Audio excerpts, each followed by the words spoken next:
Hi, I'm Chris. The topic for today is about the third grade. We just put the objects and the colors. I want the students to get to know about how to combine with the colors and objects.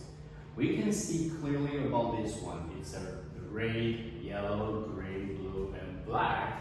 So we want them to know what color is it, and then we just put the objects like a pen and pencil. So if we want to put them together, so we have to say it's a red pen. It's a red pen.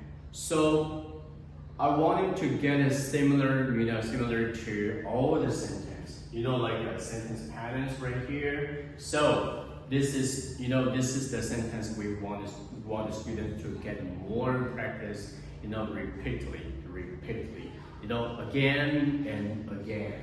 So this is the colors lecturing we are talking about today. Thank you so much.